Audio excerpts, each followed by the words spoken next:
بسم اللہ الرحمن الرحیم۔ السلام علیکم۔ دبئی کے شیبا میڈیکل سینٹر میں ایک معمولی سی نرس تھی۔ میرا کام گائنیکالوجی ڈپارٹمنٹ میں آنے والے مریضوں کا بلڈ پریشر اور شوگر چیک کرنا تھا، کیونکہ دوران حمل عورت کا بلڈ پریشر اور اس کی شوگر دونوں ہی بڑھنے کے امکانات ہوتے ہیں۔ اکثر خواتین کو یہیں سے بلڈ پریشر اور شوگر جیسی بیماریاں لاحق ہوتی ہیں۔ میرا کام ان عورتوں کو چیک کرنا اور ان کو دوا دینا تھا۔ مجھے اس بارے میں خاصی ٹریننگ بھی دی گئی تھی۔ گائنیکالوجی ڈپارٹمنٹ میں ہر روز سینکڑوں کی تعداد میں عورتیں آتی اور میں ان سب کے لیے ایک ہی کام کرتی، پھر باقی کام باقی ڈاکٹر سینئرز کا ہوتا تھا کہ وہ ان لڑکیوں کا علاج کرتے، ان کے صحت مند بچے پیدا ہوتے، پھر وہ گھر چلی جاتی۔ مگر ایک دن ایک ایسا واقعہ ہوا جس نے مجھے ہلا کے رکھ دیا۔ دراصل اس واقعے کا تعلق فلسطینی لڑکی سے ہے جو ایک دن ہسپتال میں آئی۔ اس کے سر پر سکارف تھا فلسطینی، جس سے اس کی پہچان ہو رہی تھی۔ دبئی میں حکومت کی طرف سے یہ قانون بنایا گیا ہے کہ ہر عورت ہی حجاب پہنتی ہے، خاص کر پبلک ایریاز میں جہاں پر مرد اور خواتین کے ملنے کا امکان موجود ہو۔ اس کے حجاب میں خاص بات یہ تھی کہ اس نے اپنے جسم کو بہت اچھی طرح سے ڈھانپ رکھا تھا۔ کوئی بھی حکومت جتنی مرضی سختی کرے، ایک عورت کو پردہ کرنے پر اس کا دل اور یقین ہی مجبور کر سکتا ہے۔ وہ فلسطینی لڑکی بہت کم عمر تھی، اس کی عمر تقریباً 20-22 سال کے درمیان ہوگی۔ چہرے پر بلا کی معصومیت تھی، ساتھ ہی اس کا شوہر کھڑا تھا جسے دیکھ کر میں حیرت میں ڈوب گئی۔ اس کے شوہر کا رنگ کالا سیاہ تھا، جبکہ قد 6 سے 6.5 فٹ کے درمیان ہوگا۔ وہ بہت ہی سخت قسم کا آدمی معلوم ہوتا تھا۔ وہ لڑکی بھی اس سے ڈری سہمی ہوئی محسوس ہوتی تھی، لیکن میرے سامنے اس نے اظہار نہیں کیا۔ ظاہر ہے میں نرس تھی، وہ مجھے اپنی ذاتی زندگی کے بارے میں کیوں کر بتاتی؟ میری بھی عادت تھی کہ میں مریضوں سے ان کی ذاتی زندگی کے بارے میں کچھ نہیں پوچھتی تھی، مگر حیرت مجھے اس وقت ہوئی جب اس کے کالے شوہر نے مجھ سے کہا کہ ہم دونوں کی محبت کی شادی ہے اور میں اپنی بیوی کو بے پناہ پسند کرتا ہوں۔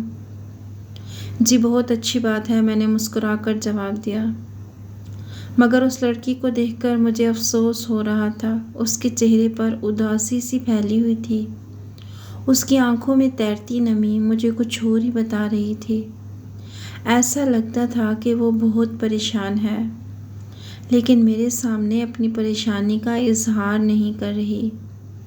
میں نے ان کی ساری معلومات فل کرنے کے بعد اس لڑکی سے پوچھا کہ آپ کے ساتھ اٹینڈنٹ یہی ہے، یعنی آپ کے شوہر؟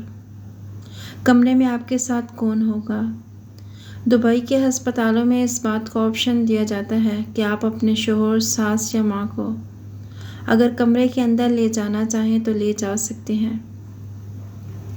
میں نے اس لڑکی سے پوچھا تو اس نے کہا میں کوئی اٹینڈنٹ اپنے ساتھ اندر نہیں لانا چاہتی، اپنے شوہر کو بھی نہیں۔ میں نے ایک بار پھر اس سے پوچھا، اس نے کہا جی نہیں، میں چاہتی ہوں کہ میرا سارا علاج تنہائی میں کیا جائے، میں کسی کے ساتھ رہنا پسند نہیں کرتی، اپنے شوہر کے ساتھ بھی نہیں۔ اس نے دو ٹوک جواب دے کر اپنے شوہر کو ادھر ہی خاموش کروا دیا تھا، مگر وہ آدمی بہت غصے میں لگ رہا تھا۔ ہمارے سامنے وہ کچھ کہہ بھی نہیں سکتا تھا، وہ غصے کا گھونٹ پی کر رہ گیا تھا۔ لڑکی کو دیکھ کر مجھے ایسے محسوس ہوا جیسے میں اسے پہلے بھی کہیں دیکھ چکی ہوں۔ وہ جانی پہچانی سے لگ رہی تھی، اس کے چہرے پہ بے پناہ معصومیت تھی۔ میں نے کمرہ تیار کرا دیا اور اسے بیڈ پر لٹا دیا۔ وہ حیرت بھری نگاہوں سے خلا میں گھور رہی تھی، سب چیزیں ایسے دیکھ رہی تھی جیسے اس نے زندگی میں پہلی بار دیکھی ہوں۔ آپ کو کوئی پریشانی ہے تو آپ مجھے بتا سکتی ہیں، میں نے ہمدردی جتاتے ہوئے اس سے کہا، تو اس نے مجھ سے جائے نماز مانگی کیا مجھے جائے نماز مل سکتی ہے؟ میں نے کہا کہ کیا اس حالت میں آپ نماز پڑھیں گی؟ کہنے لگی جی میں پڑھ لیتی ہوں، مجھے نماز پڑھنے میں کوئی مسئلہ نہیں ہوتا اور وضو بھی کرنا چاہتی ہوں۔ میں چاہتی ہوں کہ جب میرا بچہ اس دنیا میں آئے تو وہ پاک ہو اور اس کی ماں بھی پاک ہو۔ میں اپنی طرف سے تو وضو کروں گی، بات کا پتہ نہیں۔ اس کی معصومیت میرے دل کو بھا رہی تھی۔ میں دوسرے کمرے میں جا کر جائے نماز لے آئی جو کہ اسٹاف روم میں رکھی تھی۔ جائے نماز کو دیکھ کر وہ خوش ہو گئی۔ ظاہر ہے وہ زمین پر بیٹھ کر نماز نہیں پڑھ سکتی تھی۔ کیا میں آپ کی مدد کروں؟ بس مجھے جائے نماز کو اپنے ماتھے سے لگانا ہے، اپنے چہرے کے ساتھ لگانا ہے۔ وہ جائے نماز کو دیوانہ وار چومتے ہوئے بولی، جیسے آپ کی مرضی۔ کیا آپ کچھ کھانا پینا پسند کریں گی؟ نہیں، بس مجھے کچھ نہیں چاہیے۔ ہاں، ایک بات کا خیال رکھیے گا کہ میرا شوہر اندر نہ آنے پائے۔ اور میرا علاج کون کرے گا؟ اس نے مجھ سے احتیاط سے پوچھا۔ تو میں نے اسے ایک ڈاکٹر کا نام بتایا جو اسرائیلی تھا اور یہاں کا جانا پہچانا ڈاکٹر تھا، یہاں کا سب سے قابل اور مہنگا ڈاکٹر تھا۔ اس کے پاس اپوائنٹمنٹ ملنا بڑی مشکل بات تھی کیونکہ ہسپتال کی طرف سے کچھ آپشن ہیں۔ وہ ڈاکٹر نوم تھے اور آج بھی ڈاکٹر نوام نہیں آنا تھا اور اس ٹائم انہوں نے اسی مریضہ کو چیک کرنا تھا۔ میں نے ڈاکٹر نوم کا نام لیا تو لڑکی کے چہرے پر ایک رنگ آیا اور گزر گیا۔ یہ تو مرد کا نام ہے۔ کیا میرا علاج ایک مرد کرے گا؟ جی ہاں، آپ بہت خوش قسمت ہیں کہ آپ کو ڈاکٹر نوم چیک کریں گے، ورنہ تو یہاں پر فیمیل ڈاکٹرز ہوتی ہیں جو صحیح چیک نہیں کر پاتی۔ جب ڈاکٹر نوم آپ کو چیک کریں گے تو آپ کے جسم میں کوئی پیچیدگی نہیں ہوگی، آپ کا سارا علاج اچھے طریقے سے کیا جائے گا اور علاج کے بعد ہونے والی پیچیدگیوں سے آپ بچ جائیں گی۔ میری بات سنیں، میں ان سے اپنا علاج نہیں کروانا چاہتی۔ میں چاہتی ہوں کہ کوئی مرد مجھے اس حالت میں نہ دیکھے۔ میں نے ساری زندگی پردہ کیا ہے، اپنے وجود پر کسی غیر کا سایہ بھی پڑنے نہیں دیا۔ اب میں کیسے گوارا کر لوں کہ میں ایک مرد ڈاکٹر کے سامنے اپنی ساری عزت اور آبرو کو پامال کر دوں؟ میں نے کہا دیکھیں ایسا نہیں ہوتا، وہ ڈاکٹر ہیں، انہیں اس بات سے کوئی فرق نہیں پڑتا کہ ان کے آگے مرد ہے یا عورت۔ وہ کہنے لگی آپ ایسا مت کہیں، فرق پڑتا ہے۔ اگر فرق نہ پڑتا ہوتا تو مرد ہو کر وہ عورتوں کی بیماریوں کے بارے میں کیوں پڑھتے؟ انہیں عورت میں دلچسپی ہوتی ہے۔ آپ جا کر بات کریں اور مجھے کسی لیڈی ڈاکٹر سے چیک کروانے کی اجازت دیں، ورنہ میں یہاں سے اپنا چیک اپ نہیں کرواؤں گی، واپس چلی جاؤں گی۔ میں اس عورت پر حیران ہو رہی تھی جس کی ڈیلیوری سٹارٹ ہونے میں ابھی آدھا گھنٹہ ہی رہا تھا اور وہ یہ ساری باتیں کر رہی تھی اور اسے تو اینستھیسیا دینے کا وقت آ گیا تھا۔ میں نہیں چاہتی تھی کہ میری کسی بات کی وجہ سے اس کا بلڈ پریشر ہائی ہو۔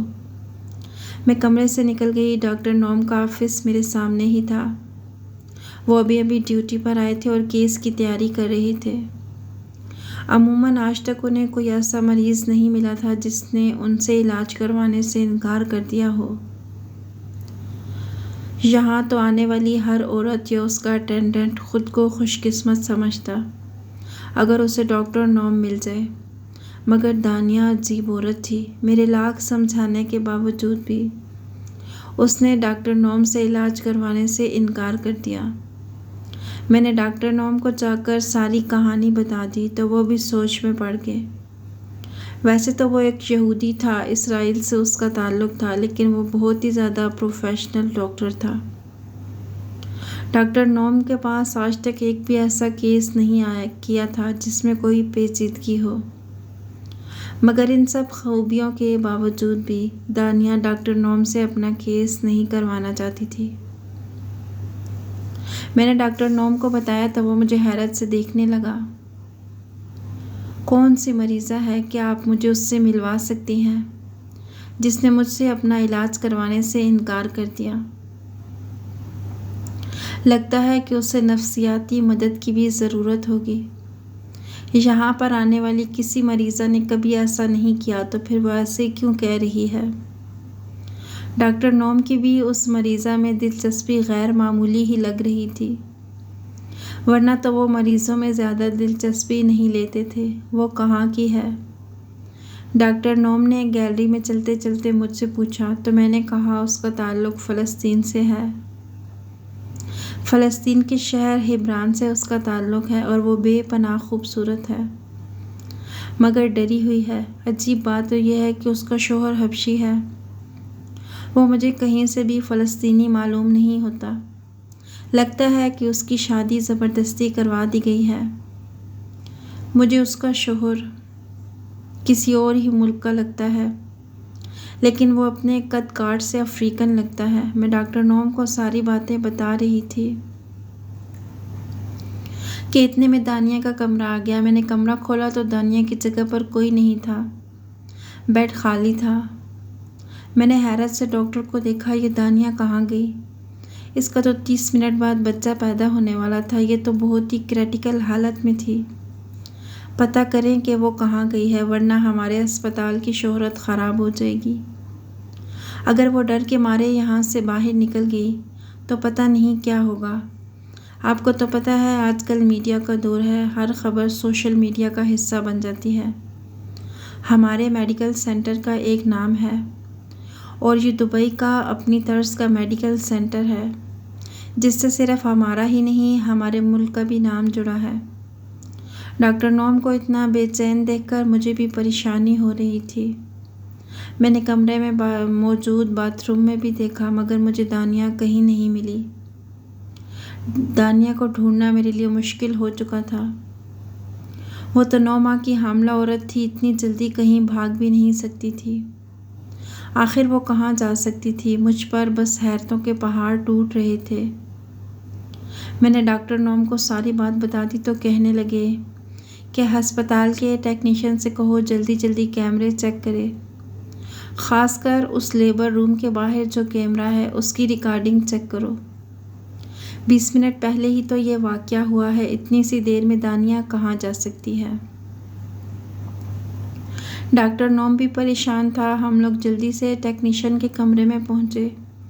اس کو ساری بات بتا کر اس سے کیمرہ چیک کرنے کا کہا گیا۔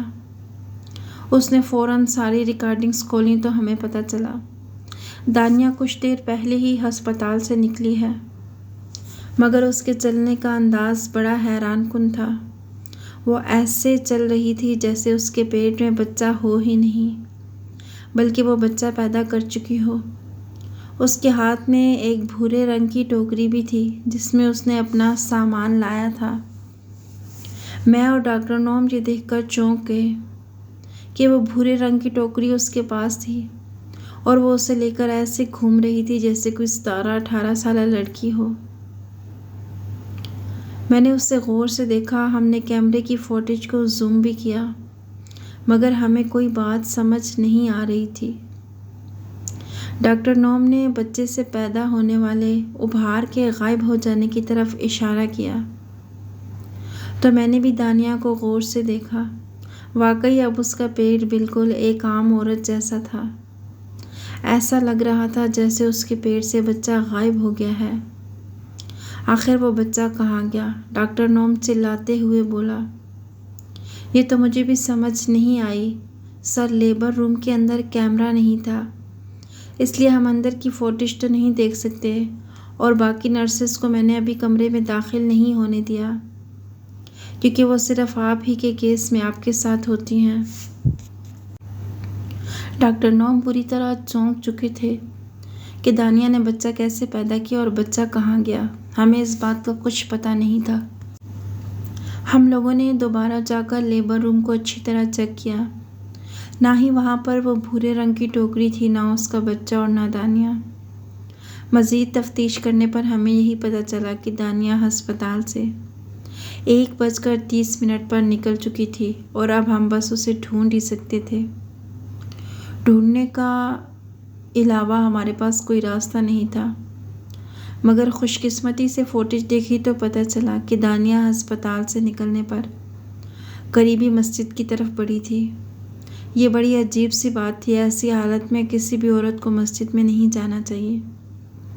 لیکن دانیہ کو ہسپتال سے نکلتا دیکھ کر کسی نے بھی نہیں سوچا ہوگا کہ کچھ دیر پہلے تو وہ حاملہ تھی۔ خیر اس بات پر میں بھی پریشان تھی، لیکن اب اس سوال کے جواب تک پہنچنا مشکل ہو چکا تھا۔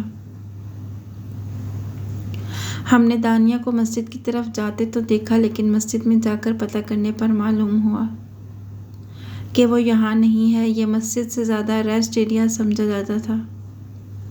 یہاں پر ہسپتال سے آنے والے لوگ فارغ وقت میں بیٹھ کر انتظار کرتے تھے۔ وہ چاہیں تو کوئی بھی کام کر سکتے تھے۔ جائے نماز بچھی ہوتی تھی جس پر نماز پڑھی جاتی تھی۔ بہرحال ہم لوگوں نے وہاں سے دانیہ کو ڈھونڈنا شروع کیا، وہ نہ ملی۔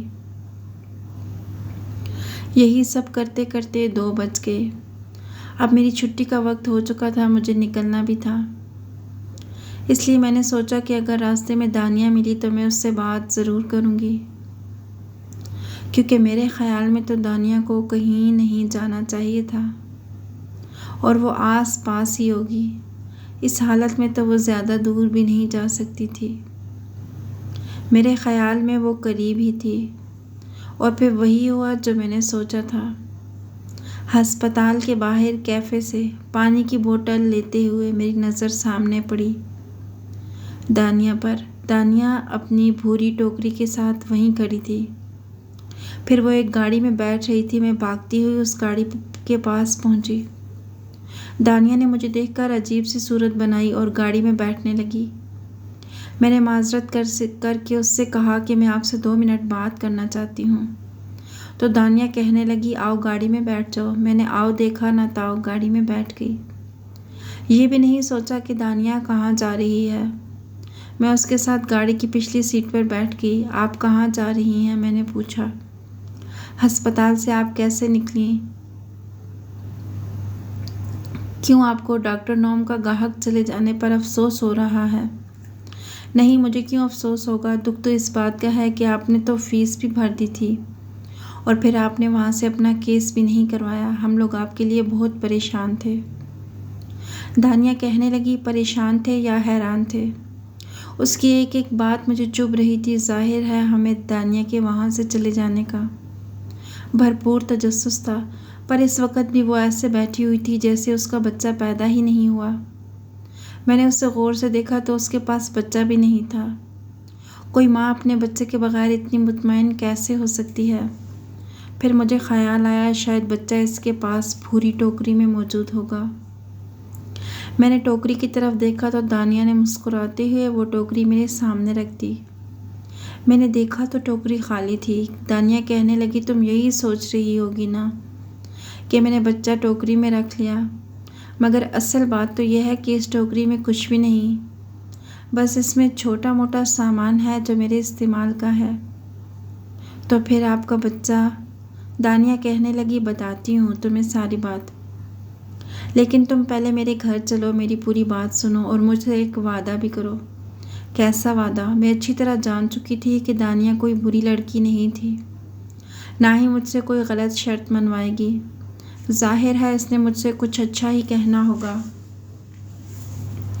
عموماً ایسی عورتیں کسی کو بھی نقصان نہیں پہنچاتی، اور اس کے چہرے پر لکھی معصومیت کی وہ داستان مجھے یہی کہہ رہی تھی کہ مجھے اس پر بھروسہ کر لینا چاہیے۔ مجھے ڈاکٹر نوم کو بھی خوش کرنے کی بہت زیادہ آرزو تھی، کیونکہ ڈاکٹر نوم ایسی حیرت ناک باتوں سے بہت خوش ہوتے تھے۔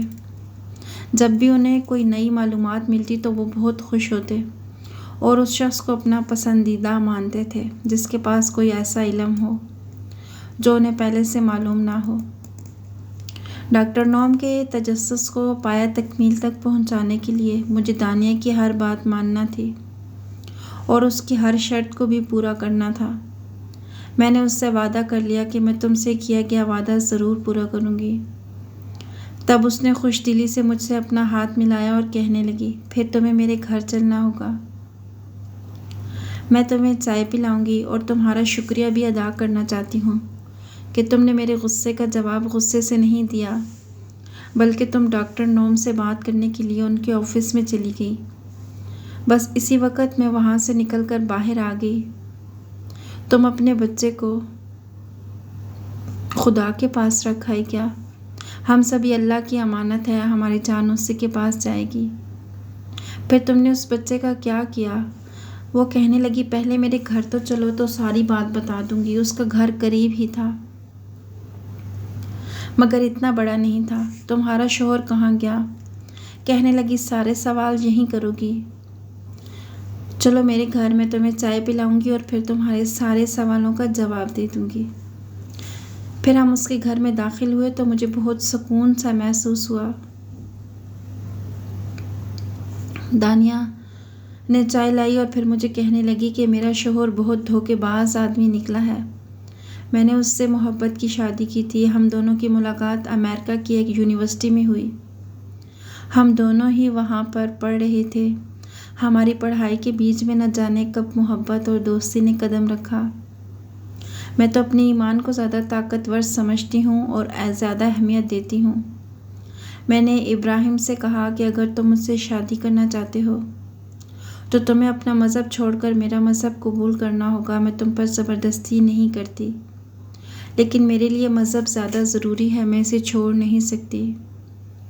میرے مذہب کے مطابق میں کسی مسلمان سے ہی شادی کر سکتی ہوں، اس کے علاوہ میں کسی کے بارے میں سوچ بھی نہیں سکتی۔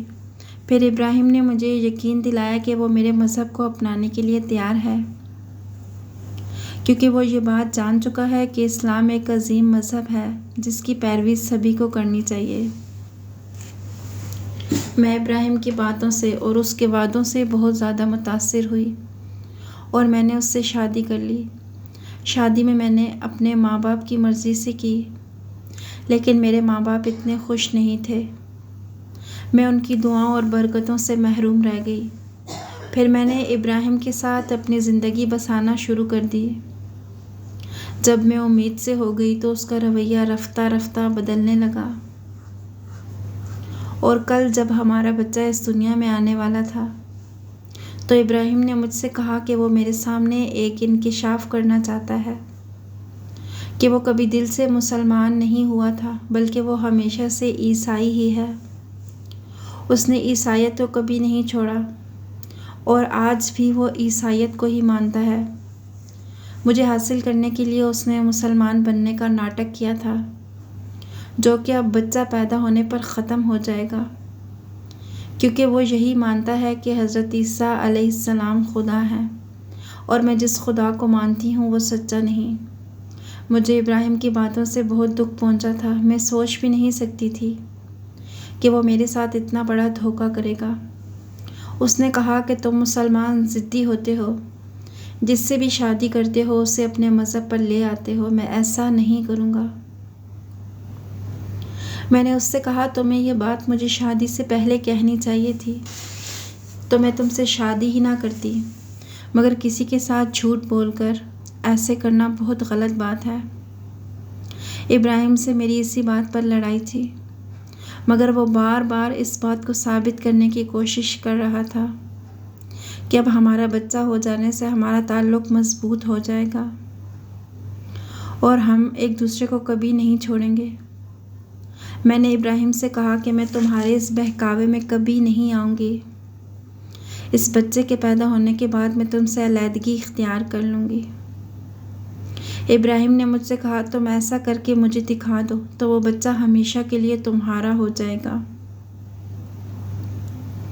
ابراہیم یہ نہیں جانتا تھا کہ جس خدا نے مجھے اتنی ہمت بخشی ہے وہ میرا بچہ پیدا کرنے میں بھی بغیر ڈاکٹرز کی میری مدد کر سکتا ہے۔ اور پھر ایسا ہی ہوا۔ تم یقین نہیں کرو گی، میں ابراہیم کی آنکھوں سے بچ کر ہسپتال سے ایسے نکلی کہ مجھے پتہ نہیں چلا کہ مجھ میں اتنی ہمت کہاں سے آئی۔ تمہارے جانے کے بعد میرا بچہ پیدا ہوا، مجھے ذرا بھی درد نہیں ہوا۔ مجھے ایسے لگ رہا تھا جیسے کسی فرشتے نے مجھے اپنے پروں میں سنبھال رکھا ہے۔ میں بہت خوش قسمت ہوں کہ میں نے اپنے اللہ کو نہیں چھوڑا، ورنہ ایک انسان کے لیے اگر میں اپنے رب کو بھلا دیتی تو وہ کیسے میری مدد کرتا۔ میں نے اس سے جان چھڑوا لی۔ ابراہیم مجھے ڈھونڈتا رہا۔ ابراہیم نے تو یہی سوچا تھا کہ میں یہ سب نہیں کر سکتی، اکیلے بچہ پیدا ہو ہی نہیں سکتا۔ وہ ہسپتال کے سٹاف سے بات کر چکا تھا اور اس نے فیس بھی بھر لی تھی، لیکن اب میرے پاس اپنے رب کا معجزہ ہے جسے سنا کر میں اس کا منہ بند کر سکتی ہوں۔ ابھی بھی اگر وہ سیدھے راستے پر نہیں آیا تو میں اپنے بچے کا باپ بننے کا شرف اسے کبھی نہیں بخشوں گی، کیونکہ میرے بچے کے پیدا ہونے کا نہ ہی تو کوئی ریکارڈ ہے اور نہ ہی کیمرے میں تم نے کہیں میرے بچے کو دیکھا ہوگا۔ میرا بچہ جہاں ہے وہ صرف مجھے معلوم ہے، اور میں ابراہیم کو اس سے ملنے کی اجازت اسی وقت دوں گی جب مجھے یقین آ جائے گا کہ وہ مسلمان ہو چکا ہے، ورنہ تو میں اسے اپنے کمرے میں سونے کی اجازت بھی نہیں دوں گی اور اس سے علیحدہ ہو جاؤں گی۔ پھر وہ کسی کو یہ بھی نہیں کہہ سکتا کہ میں نے اس کے بچے سے اس کو ملنے نہیں دیا، کیونکہ بات تو یہی ہے کہ ڈاکٹر نوم کے پاس بھی اس بات کا کوئی ریکارڈ ہی نہیں کہ وہاں میرا بچہ پیدا ہوا تھا۔ اگر تم لوگ کوئی بات کرو گے بھی کہ میں تمہارے ہسپتال سے بچے کے بغیر نکلی تھی تو کیا ہوگا؟ اس عورت کی باتیں مجھے بہت حیران کر رہی تھیں، مگر مجھے اس کے چہرے پر ایمان کا نور نظر آ رہا تھا اور میں اس پر یقین کرنے پر مجبور تھی۔ صحیح بات تو یہی ہے کہ جب انسان حق پر کھڑا ہو جاتا ہے تو اس کے اندر اللہ کی دی ہوئی ایسی طاقت آ جاتی ہے جو دنیا کے کسی بھی شخص کو ہرا سکتی ہے، چاہے وہ کتنے بڑے سسٹم کا حصہ ہی کیوں نہ ہو۔ اس طرح دانیہ نے بھی مجھے اور ڈاکٹر نوم کو حیرت میں ڈال دیا تھا، وہ حیرت کی گتھی جسے ہم چاہ کر بھی سلجھا نہیں سکے۔ اگر آپ کو یہ ویڈیو اچھی لگی ہے تو اسے لائک کیجیے گا۔ مزید ایسی اچھی ویڈیوز دیکھنے کے لیے ہمارے چینل کو سبسکرائب کیجیے گا۔ اگلی ویڈیو تک کے لیے اللہ حافظ۔